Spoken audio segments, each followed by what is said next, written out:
लकड़ियों का भी इस्तेमाल। देखिए रेलिंग से कहा यह भी गया कि जहांगीरपुरी अगर किया गया और ये पत्थर छत पर इकट्ठा जब तरफ से जो है मुस्लिम तो लापरवाही के आरोप पुलिस कर्मियों और या फिर अधिकारियों पर भी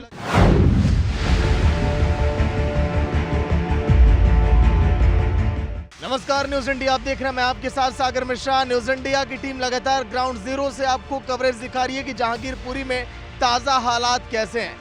आज हिंसा का तीसरा दिन है। 16 अप्रैल वो दिन था जब शाम 5 बजे शोभा यात्रा की वहां से शुरुआत हुई थी, लेकिन जैसे ही शोभा यात्रा को कहा जा रहा है, कुछ वहां से अभी चश्मदीद जिनसे हमने बातचीत की, उनका ये कहना कि मंदिर के सामने शोभा यात्रा को रोका जाना था, लेकिन हिंदू समुदाय के लोगों ने शोभा यात्रा को मंदिर के सामने ना रोककर मस्जिद के सामने रोककर यहाँ पर डांस किया और जो नारेबाजी की वो काफी भद्दी थी, इसलिए हिंसा भड़की। लेकिन दोनों पक्षों की अपनी अलग अलग राय है। मुस्लिम समुदाय का ये कहना है कि ये हिंदू समुदाय की तरफ से हमला किया गया, हिंदू समुदाय कह रहा है कि पहले मुस्लिम समुदाय ने हमला किया।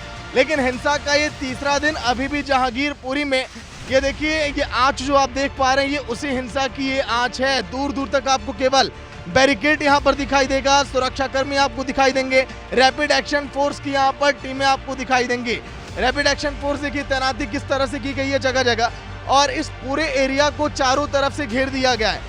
कई ऐसे संवेदनशील इलाके हैं जहाँ पर मीडिया कर्मियों को भी अंदर जाने की इजाजत नहीं है। लेकिन पहले दिन आपने देखा जिस तरह से पत्थरबाजी हुई, उसके बाद कल के दिन कुछ गिरफ्तारियां हुई।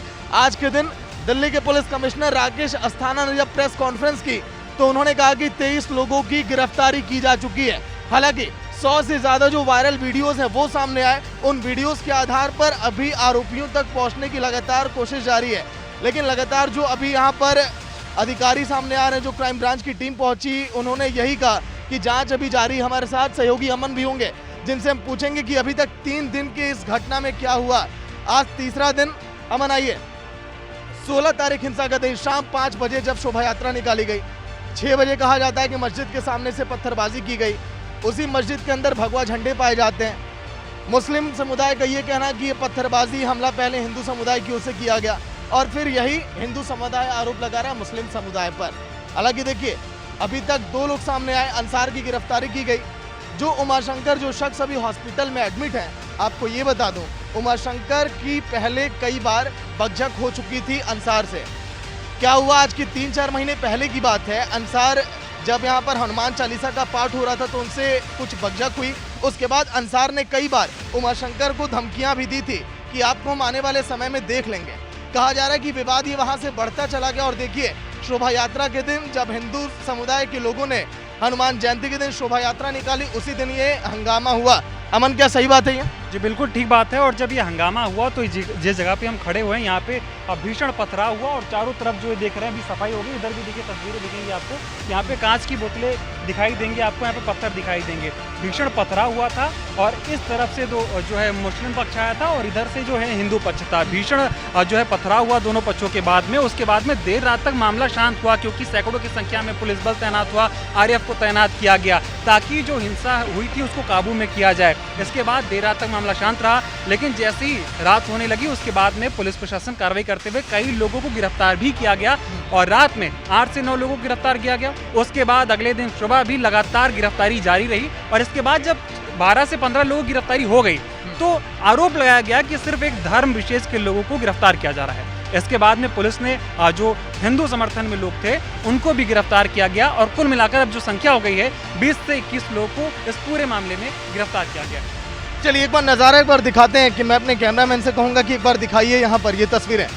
आज जब सुबह यहाँ पर क्राइम ब्रांच की टीम पहुंची, सफ़ेद कलर का घर आपको यहाँ से दिख रहा होगा। दूरी काफ़ी ज़्यादा है क्योंकि यहाँ पर बैरिकेड लगा दिया गया ताकि और लोग वहाँ पर ना जा पाएँ, क्योंकि वहाँ पर पत्थरबाजी की गई। आज सुबह भी एक पुलिसकर्मी वहाँ पर घायल हो गए जिन्हें हॉस्पिटल में एडमिट किया गया। लेकिन चिकना के घर पर जब पुलिस की टीम पहुंची तो आज के दिन ऐसा लग रहा था कि धीरे धीरे हिंसा ये अब शांति की तरफ अब ये बढ़ रही है। यहाँ पर हालात थोड़े सामान्य हो जाएंगे, लेकिन अब ऐसा लग रहा है अमन की अब हालात जो है तनावपूर्ण हो चुके हैं तीसरे दिन जब पुलिस कर्मियों पर हमला किया गया छत के ऊपर। बिल्कुल सब कुछ धीरे धीरे ठीक हो रहा था, गिरफ्तारी हो रही थी और लगातार पुलिस प्रशासन की तरफ से कहा जा रहा था और अमन शांति की अपील की जा रही थी। लेकिन जिस तरह से आज जब वो अंसार को, उसकी बीवी को पूछताछ के लिए जब वो गए उनसे बात करने के लिए, तो फिर जो क्राइम ब्रांच के जो अधिकारी थे, पुलिस ऑफिसर थे, उन पे पथराव किया गया और भीषण पथराव किया गया। इस मामले में उनको चोटें भी आई हैं। तो इससे जिस तरह से साफ होता है कि जहाँ बार बार अपील की जा रही थी कि भाई पत्थरबाजी नहीं करनी है, मामले को शांत करना है, उसके बावजूद भी पथराव हुआ और एक पुलिस ऑफिसर फिर से घायल हो जाता है। इससे मंशा साफ होती किस तरह से लोग अभी भी भरे बैठे हैं और जो एक पुलिस प्रशासन यहाँ पे तैनात है। आप ये समझिए, इस बात को सोचिए कि पुलिस प्रशासन के तैनात होने के बावजूद भी आज भी पत्थरबाजी हुई है। अगर ये ना होते तो क्या होता? लेकिन देखिए, जो आप यहाँ पर आज पुलिस कर्मियों की तादाद आप देख रहे हैं, जो आप देख रहे हैं रैपिड एक्शन फोर्स यहाँ पर लगी हुई है पूरी तरह से। कहा यह भी गया कि जहांगीरपुरी अगर अमन संवेदनशील इलाका इतना है, जब यहाँ पर शोभा यात्रा जब निकाली जा रही है तो पर्याप्त संख्या बल पुलिस की यहाँ पर तैनाती यहाँ पर क्यों नहीं की गई? ड्रोन कैमरे से आखिर निगरानी पूरे इलाके की क्यों नहीं करवाई गई कि यहाँ पर कैसे हालात यहाँ पर बिगड़ सकते हैं? तो लापरवाही के आरोप पुलिस कर्मियों और या फिर अधिकारियों पर भी लगे। बिल्कुल ये लापरवाही का आरोप है और उसको लेकर लगातार सवाल भी खड़े हुए कि अगर आपको पता था और जिस तरह से रामनवमी के दिन या फिर दिल्ली में ही बात करें, जेएनयू में हुआ था मामला इसको लेकर, और लगातार चाहे मध्य प्रदेश की बात हो, राजस्थान की बात हो, छत्तीसगढ़ की बात हो, झारखंड में लगातार रामनवमी के दिन तमाम मामले सामने आए थे। उसके बाद में पुलिस प्रशासन को मुस्तैद रहना चाहिए। वो भी ऐसा इलाका जहाँ पे आप खुद सोचिए, एक जगह मस्जिद है, दूसरी जगह पर मंदिर है। अगर यहाँ से ऐसे इलाके से, संवेदनशील इलाके से अगर शोभा यात्रा गुजरेगी तो जाहिर सी बात है कुछ न कुछ हो सकता था। ऐसे में ये इंटेलिजेंस फेलियर माना गया कि आखिर आपने पुलिस वहाँ पे तैनात क्यों नहीं की। और जो बात आज ये बात भी हुई पेशी में, जिस तरह से कहा गया कि ये जो पूरा मामला था इसको लेकर पहले से ही लोगों को पता था, जिन्होंने पत्थरबाजी की है 15 से 16 तारीख में इनको 14-15 तारीख तक इनको सब कुछ पता चल गया था कि इस रास्ते से यात्रा निकलेगी। उसके बावजूद भी भारी संख्या में पुलिस प्रशासन तैनात नहीं किया गया और सब कुछ प्री प्लान तरीके से जिस तरह से हुआ, इसमें पुलिस पे बहुत बड़े सवाल खड़े। अच्छा, लोगों को यहाँ की तस्वीरें देखकर ये लग रहा होगा कि यहाँ पर हालात थोड़े सामान्य हैं। मेरे सहयोगी अब नमित भी आ चुके हैं, उनसे भी मैं पूछूंगा। लोग ये सोच रहे होंगे यहाँ पर तो भीड़ है, हालात काफी, नमित देखिए, लोग सोच रहे होंगे सामान्य है, लेकिन यहाँ पर केवल आपको पुलिसकर्मी दिखाई देंगे, मीडिया कर्मी आपको दिखाई देंगे। आमजन के लिए अभी फिलहाल रोक लगी हुई है। नमित, तीसरा दिन, देश के लगभग 5 राज्यों में लगातार इस तरह की हिंसक घटनाएं हम देख चुके हैं। करौली, खरगोन, फिर उसके बाद गुजरात, फिर उसके बाद हमने देखा यूपी अलीगढ़ में भी, फिर हमने देश की राजधानी दिल्ली की जहांगीरपुरी में भी देख लिया। या क्या कोई ये इशारा है कि अभी सतर्क आपको रहना होगा, आगे भी जब कोई इस तरह का हिंदू मुस्लिम का पर्व आएगा घटनाएं भी हो सकती हैं? देखिए, बिल्कुल सागर, ये सोचने का विषय है, क्योंकि रामनवमी के दिन जिस तरीके से देश के कई बड़े राज्यों के अंदर घटनाएं हुई थी, चाहे उसमें गुजरात हो, झारखंड हो, मध्य प्रदेश हो, और उसके बाद देश की राजधानी में इस तरीके की हिंसक घटना कहीं ना कहीं सोचने पर मजबूर करती है कि आखिर क्या आने वाले समय में एक विशेष धर्म के जो लोग हैं वो इसी तरीके से धार्मिक जो झांकियाँ निकलेंगी या शोभा यात्रा निकलेंगी उन पर पथराव किया जाएगा। क्योंकि राजधानी दिल्ली में, और आप यकीन मानिए, आज दिन में जिस इलाके के अंदर आम आदमी तो जाने की दूर की बात, पुलिस पर ही पथराव किया जा रहा है, तो सोचिए कि जो कितना संवेदनशील ये इलाका होगा। क्योंकि जहांगीरपुरी में 12 ब्लॉक हैं, 12 में से ई ब्लॉक, सी ब्लॉक और एच ब्लॉक, ये 3 से 4 ब्लॉक इतने ज़्यादा संवेदनशील है कि यहाँ पर आम आदमी जाने से भी कतराते हैं। क्योंकि अब दिन में अगर दिल्ली पुलिस की टीम गई थी, उन पर पथराव हुआ, और अब दिल्ली पुलिस ने अपनी जो आगे की जांच की रणनीति है उसको भी बदल दिया। यानी कि अब फोरेंसिक विभाग की टीमें और दिल्ली पुलिस की टीमें अगर आगे जाएंगी तो उनके साथ पैरामिलिट्री फोर्स की जत्था जो है वो जरूर चलेगा, ताकि अगर उधर से पथराव होता है तो इधर से भी जवाबी कार्रवाई की जाए, आंसू गैस के गोले उन पर छोड़े जाए।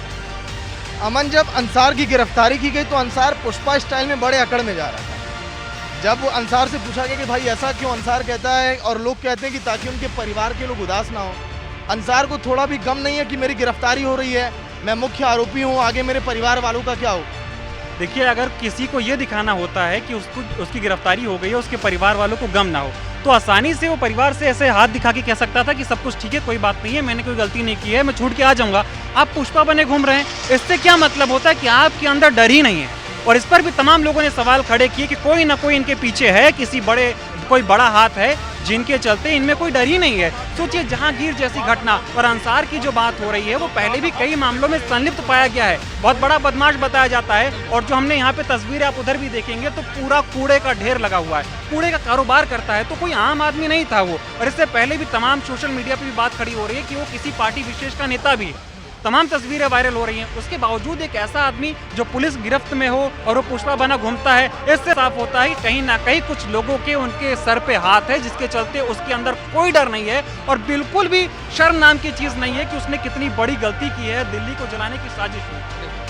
ये मस्जिद जहाँ पर देखिए अजान इस वक्त हो रहा है, इसी मस्जिद के सामने कहा जा रहा है कि जब शोभा यात्रा निकाली गई तो डांस किया जा रहा था हिंदू समुदाय की तरफ से, फिर उसके बाद ये हिंसा भड़की और फिर ये भी आरोप लगाया गया मुस्लिम समुदाय की ओर से कि हिंदू समुदाय के लोग मंदिर के अंदर गए, माफ करिए मस्जिद के अंदर गए, वहाँ पर उन लोगों ने भगवा झंडा भी वहाँ पर रखा और वहाँ पर भगवा झंडे भी देखे गए। लेकिन आप देखिए जहांगीरपुर की ये गलियाँ जहाँ पर आपको 3 दिन पहले चहलकदमी दिखाई देती होगी, बहुत सामान्य यहाँ पर जीवन था लोगों का, लेकिन अब ये पूरा इलाका छावनी में पूरी तरह से तब्दील है। सड़कों पर आपको केवल नजर आएगा इस तरह से कांच के टुकड़े आपको दिखाई देंगे। ये जो आप घर यहाँ पर देख रहे हैं, देखिए रेलिंग से, छतों से और खिड़कियों से लोग अभी नीचे देख रहे हैं कि वहाँ का हाल कैसा है, जहांगीरपुर के नीचे की तस्वीर कैसे है, हमारे घर के नीचे का मंजर कैसा है। इन आंखों में आप गुस्सा भी देखेंगे, आक्रोश भी देखेंगे और आप देखेंगे मासूमियत भी, क्योंकि कई लोग ऐसे हैं जो निर्दोष हैं, जिनकी कोई गलती नहीं, फिर भी वो इस वक्त इस 4 दीवारी में कैद हो गए हैं, क्योंकि इन गलियों में जिस तरह से जमकर हंगामा हुआ। नमित, 3 दिन बीत चुके हैं, उम्मीद क्या अब लगाई जाए, क्या अब ये हंगामा अब शांति की तरफ जाएगा, क्या हालात यहाँ पर सामान्य हो सकते हैं, क्योंकि गिरफ्तारी अंसार की हो चुकी है, पुलिस लगातार एक्शन ले रही है। देखिए आज जो दिन में घटनाक्रम हुआ है सागर, लगता नहीं है कि आगे आने वाले 3 से 4 दिनों में जो घटना है वो सामान्य हो पाएंगी, क्योंकि ये हालात जो हैं यहाँ पर फिलहाल, आज दिन में भी मैंने देखा था कि पैरामिलिट्री फोर्सेस की संख्या को यहाँ पर बढ़ाया गया था, क्योंकि आज दिन में जो घटना हुई है और दिन में जो एक खुलासा हुआ था दिल्ली पुलिस की तरफ से, क्योंकि साल 2020 में जो दिल्ली के अंदर दंगे हुए थे, उत्तर पूर्वी दिल्ली दंगे में, वहाँ पर स्पेशल सेल की टीम ने जो चार्जशीट कोर्ट में दाखिल की थी, उस चार्जशीट में खुलासा किया गया था कि यहाँ से जहांगीरपुरी से उस दौरान ये जो कुशल चौक है, यहाँ से 7 से 8 बसों में भरकर शाहीन बाग में लोगों को ले जाया गया था और वो जो उन लोगों को ले जाने में लीड कर रहा था वही अंसार का कनेक्शन निकल। तो हिंसा की पहले दिन आगजनी कहां पर की गई, किस तरह से तोड़फोड़ की गई, हमारे पीछे आप देख रहे होंगे सुरक्षाकर्मी तैनात हैं, क्योंकि ये वो इलाका है जहां पर जब यहां से शोभा यात्रा गुजर रही थी, फिर उसके बाद यहां पर जमकर हंगामा हुआ। इसके साथ ही साथ यहां पर पेट्रोल बम के द्वारा गाड़ियों को आग के हवाले कर दिया गया। ये निशान अभी भी आप देख रहे होंगे, ये वो निशान है जो यहाँ पर आगजनी की गई। फिलहाल यहाँ पर देखिए गाड़ी एक खड़ी है, कहा यह जा रहा है कि यहाँ पर गाड़ियों में भी तोड़फोड़ की गई। अब यहाँ पर गाड़ी खड़ी है, हालात थोड़े सामान्य, क्योंकि यहाँ पर सुरक्षा कर्मी है। देखिए आप, ये यहाँ पर किस तरह से आगजनी की गई और लकड़ियों का भी इस्तेमाल किया गया था गाड़ियों को आग के हवाले करने में। जिस दिन आगजनी यहाँ पर की गई, अमन, कितनी गाड़ियों में आग लगाई गई थी और किस तरीके के बम का इस्तेमाल किया गया था, किस चीज़ का इस्तेमाल किया गया? जी बिल्कुल, जब यहाँ पे आगजनी की गई तो यहाँ पे एक स्कूटी खड़ी हुई थी, उसको आग के हवाले किया गया और जो वीडियो वायरल हुआ जिसमें एक जगह दिखाई दी कि आग की लपटी दिखाई दे रही, वो इसी जगह का वीडियो है जिसमें स्कूटी को हवाले किया गया था। साथ ही 2 और गाड़ियाँ थी जिनके शीशे तोड़ दिए गए थे, जिनमें भी आगजनी की गई थी। हालांकि वो लोग उन गाड़ियों में आगजनी करने में सफल नहीं हुए थे, लेकिन स्कूटी को पूरी तरीके से आग के हवाले कर दिया गया था। अब इस एरिया को हम समझते हैं, ये जिस तरफ हम घूम रहे हैं इसके ठीक पीछे जो है, जहाँ पे जो मुस्लिम इलाका है जिसके बारे में बहुत चर्चा हो रही है, और ये जो इलाका है हिंदुओं का इलाका है, इधर ही शोभा यात्रा उस मस्जिद के रास्ते से होते होते इधर आई थी। अब ये देखिए जो पत्थर रखे हुए हैं यहाँ पर, ये सारे पत्थर यहाँ आए नहीं थे, ये दरअसल जब झाड़ू लगाई गई है, इसको साफ किया गया है, तो इन पत्थरों को इकट्ठा किया गया है। इन्हीं सभी पत्थरों से जो है भीषण पथराव हुआ और ये पूरा इलाका, ये देखिए इन्हीं पत्थरों को कहा जा रहा है कि छत पर इकट्ठा किया गया, और ये पत्थर छत पर इकट्ठा जब किए गए फिर उसके बाद इन्हीं पत्थरों से पत्थरबाजी की गई। जब सामने जो घर है, जब इन लोगों ने सुबह साफ सफाई की तो इस पूरे जो यहाँ पर पत्थरों को एक साथ इकट्ठा कर दिया, लेकिन अंदाजा आप लगाइए कितनी अधिक संख्या में यहाँ पर पत्थर हैं, किस तरह से लोगों पर हमला किया जा रहा था। इसीलिए 8 से 10 पुलिसकर्मी भी घायल हो गए, आम नागरिक भी यहाँ पर घायल हुए और लोगों को गंभीर चोटें भी लगी हैं। देखिए यहाँ पर बैरिकेड लगा दिया गया है ताकि यहाँ पर लोग यहाँ से अंदर ना आ पाएं, क्योंकि अंदर सुरक्षा कर्मी तैनात हैं। अभी फॉरेंसिक की टीम भी आई थी। यहाँ बैरिकेड लगाने का क्या मतलब है? देखिए यहाँ ही नहीं, पीछे भी अगर हमारे कैमरा पर्सन दिखाएंगे तो पीछे भी बैरिकेड्स लगे हुए हैं, और जिधर से इस रास्ते पे हम आए वहाँ पे भी बैरिकेड्स लगे हुए हैं। इसका यही मतलब है कि लोगों को रोका जाए। अगर किसी भी वजह से भीड़ दोबारा बेकाबू होती है, लोग अपने घरों से बाहर निकलते हैं, तो पहले तो उनको वहीं रोक दिया जाएगा। किसी भी कारण वो यहाँ पहुँच गए तो उनको यहाँ रोका जाएगा। इसके बाद भी आगे रोकने के लिए 3 चरणों में जो सुरक्षा व्यवस्था का घेरा बनाया गया ताकि शांति व्यवस्था बनी रहे। ये जो पूरा इलाका है, यहाँ पे देखिए गलियों में हर जगह ये चैनल टाइप के लगे हुए हैं। रात में जब घटना हुई तो पुलिस प्रशासन के द्वारा मामले को काबू में करने के लिए लोगों से यही समझाया जा रहा था कि वो अपने घरों में जाएं और अब वापस ना आए, ताकि कोई भी वाद विवाद ना हो। ताकि अब हिंसक घटना ना हो, इसको बंद कर दिया गया था। और रात में मैं यहाँ आया भी था लोगों से बातचीत करने के लिए, तो बड़ी मशक्कत से लोगों के बीच गया, बातचीत की, फिर लोगों ने बताया कि क्या हुआ था पूरा मामला। तमाम लोग थे जिन्होंने बताया कि किस तरह से वो शोभा यात्रा में शामिल थे, उसके बाद में पथराव हुआ, पथराव के बाद आगजनी की हिंसा हुई। कई लोगों ने ये भी कहा कि यहाँ तलवार भी चलाई गई, साथ में गोलीबारी भी की गई। तो तमाम हिंसक घटनाएं जो है इस समय पर यहाँ पर हुई थी। इसके साथ ही ये पूरा इलाका जो है हिंदू तमाम लोग यहाँ पे रहते हैं, और दूसरी तरफ अगर बात करें तो वहाँ पे मुस्लिम इलाका है। कैमरामैन नरेश से मैं कहूंगा कि एक बार दिखाइए ये तस्वीरें कि किस तरह से इंतजाम अब यहाँ पर किए जा रहे हैं, कि ताकि जो सुरक्षा कर्मी उनके ठहरने की भी व्यवस्था अब यहाँ पर 2-4 दिन के लिए हो सके, क्योंकि अभी हालात यहाँ पर तनावपूर्ण अभी बने रहेंगे। देखिए ये पूरी व्यवस्था की जा रही है ताकि यहाँ पर सुरक्षा कर्मी दिन में, देखिए बहुत तेज यहाँ पर धूप और गर्मी है, जब रिपोर्टिंग हम कर रहे हैं लगभग देखिए घड़े में सूरज यहाँ पर ढल चुका है, फिर भी बहुत ज़्यादा तपिश है यहाँ पर। और ऐसे में सुरक्षा कर्मियों के रहने की व्यवस्था, यहाँ पर बैठने की व्यवस्था पूरी तरह से की जा रही है। मीडिया कर्मियों के भी यहाँ पर रुकने की व्यवस्था की गई है, और पुलिस बल की जो तैनाती है लगातार बढ़ाई जा रही है। अमन, सुरक्षा कर्मियों की संख्या क्या बढ़ाई जा रही है क्या? क्योंकि देखिए रहने की व्यवस्था लगातार की जा रही है। अभी आपने देखा कि एक गाड़ी भी यहाँ पर आई जिससे टेंट के सामान उतारे जा रहे थे, कुर्सियाँ उतारी जा रही थी। देखिए सुरक्षा जो कर्मी है यहाँ पे पर्याप्त मात्रा में है। अगर पहले ही दिन की बात करें, जिस दिन आगजनी हुई, जिस दिन पथराव हुआ, वहाँ उस दिन सैकड़ों की संख्या में सुरक्षा कर्मी आए हुए थे, लेकिन उनके रहने, खाने की, बैठने की कोई पर्याप्त व्यवस्था नहीं थी। अब चूंकि यहाँ पर ज़्यादा संख्या में मीडिया भी आ गया, तो मीडिया के लिए भी ये जो इधर बनाया गया, साथ में जो पुलिस के बड़े बड़े अधिकारी हैं लगातार आ रहे हैं जांच करने के लिए, तो उनके बैठने के लिए सारी चीज़ें यहाँ पर बनाई गई हैं ताकि वो बैठ के और पूरे मामले की अच्छे तरीके से इन्वेस्टिगेशन हो पाए, उनके लिए बनाया जा रहा है सारी चीज़ें। अच्छा, अभी तक जांच कहाँ तक पहुंची? फॉरेंसिक की टीम आ जाई थी, देखिए जगह जगह पर पहुंची साक्ष्य वहां पर जुटाने के लिए। मस्जिद में भी फॉरेंसिक की टीम गई थी, और आगे भी जहां पर हमले की कुछ वहां पर छिटपुट घटनाएं देखी गई। देखिए आज की जांच की बात करें तो आज मस्जिद में गई थी टीम। वहाँ पे जिस तरह से ये आरोप लगाए गए थे कि वहाँ पे भगवा झंडे गिरे हुए थे, वहाँ पे पत्थरबाजी हुई थी, उन पत्थरों को उठाया गया है। साथ ही पुलिस की टीमें अपने साथ तमाम थैले लेकर आई थी, उसमें कांच की बोतलें, कांच के टुकड़े, साथ ही पत्थरों को भी भरकर ले जाया गया है। अब जो क्राइम ब्रांच की टीम है उसको पूरी तरीके से इन्वेस्टिगेट करेगी कि कौन सा पत्थर किधर से आया, कौन सी दारू की बोतल, बियर की बोतल फेंकी गई, किस प्रकार से उसके टुकड़े हुए, किससे कैसे किसी को नुकसान पहुंचा। इन सभी मामलों की अब दर परत दर पूरा जाँच होगी और पूरा इन्वेस्टिगेशन इस मामले का होना है। तो चलिए, हिंसा के 3 दिन बीत चुके हैं, लेकिन अभी भी जहांगीरपुर में हिंसा की आंच अभी सुलगती ही दिखाई दे रही है। कहीं से भी ऐसा नजर नहीं आता कि यहाँ पर अब वो तस्वीरें अब सामने आएंगी जब सब लोग अपनी दुकानें खोलेंगे, यहाँ पर आमजन की चहलकदमी दिखाई देगी। क्योंकि नज़ारा आप देखिए, ये जिस गाड़ी से अभी हमने जिक्र किया कि सामान अभी लद कर आया पुलिसकर्मियों के बैठने के लिए, ठहरने के लिए, देखिए कुर्सियाँ यहाँ पर आ रही हैं, टेंट के सामान भी उतर चुके हैं ताकि यहाँ पर और ज़्यादा अगर सुरक्षा कर्मी यहाँ पर पहुँचे तो उनके यहाँ पर रहने की व्यवस्था हो। रात में यहाँ पर खाने का भी इंतज़ाम है, उनके पानी पीने का भी इंतज़ाम है, ताकि किसी भी प्रकार की परेशानी ना हो, और कभी भी हालात अगर यहाँ पर उग्र हो तो उससे भी निपटने के लिए यहाँ पर पुलिसकर्मी यहाँ पर तैनात रहें। लेकिन न्यूज़ इंडिया आपको पल पल की अपडेट देगा। ग्राउंड जीरो से आपने रिपोर्ट ये देखी कि 3 दिनों में अभी तक क्या कुछ हुआ, कैसे हालात हैं, और किस तरह से सड़कों पर अभी भी कांच के टुकड़े पड़े हुए दिखाई दे रहे हैं। तो फिलहाल जो जहांगीरपुरी की तस्वीरें आप देख पा रहे हैं, आपको ये भी जानना बहुत ज़रूरी है कि अंसार का आखिर पुराना कैसा रिकॉर्ड रहा है। सन 2009-2018 में अंसार की गिरफ्तारी पहले भी हो चुकी है, अंसार जेल भी जा चुका है, लेकिन अंसार वो शख्स है जो कहा जा रहा है कि इस पूरे हमले का मास्टरमाइंड है। फिलहाल वो सलाखों के पीछे तो है, लेकिन आप ये भी समझिए यहाँ से 200 मीटर की दूरी पर उसका घर है। कहा जा रहा है कि 60 से 70 की संख्या में यहाँ पर वो पहुँचा था। फिर उसके बाद हिंदू समुदाय के लोगों को उकसाया गया। मुस्लिम समुदाय का ये आरोप है कि उन लोगों ने पहले हमला किया, तो आरोप प्रत्यारोप का दौर ये लगातार जारी है। लेकिन ऐसे में आगे अब जो फॉरेंसिक की टीम यहाँ से जो साक्ष्य जुटा कर गई, अब जब उसकी जाँच की जाएगी फिर उसके बाद तस्वीरें साफ हो पाएंगी कि आखिर हमले की मुख्य वजह क्या रही, ये कैसे जो है हंगामा ये बरपा, और कैसे इस आग की दलदल में जहांगीरपुरी को झोंका गया। कैमरामैन नरेश के साथ सागर मिश्रा, न्यूज़ इंडिया।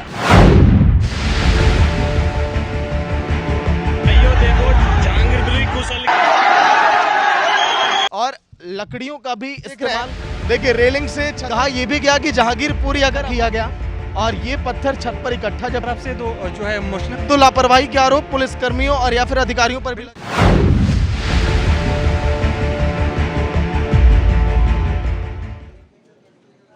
वहीं दिल्ली की जहांगीरपुरी में शोभा यात्रा के दौरान हुई हिंसा में लगातार जांच अब तेज हो रही है। आइए आपको दिखाते हैं एक ऐसी रिपोर्ट जिससे साफ हो जाएगा कि आखिर उस दिन क्या हुआ था।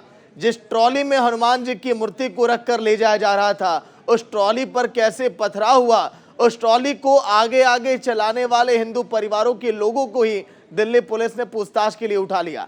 हमारे संवाददाता नमित त्यागी की ये खास रिपोर्ट आप देखिए।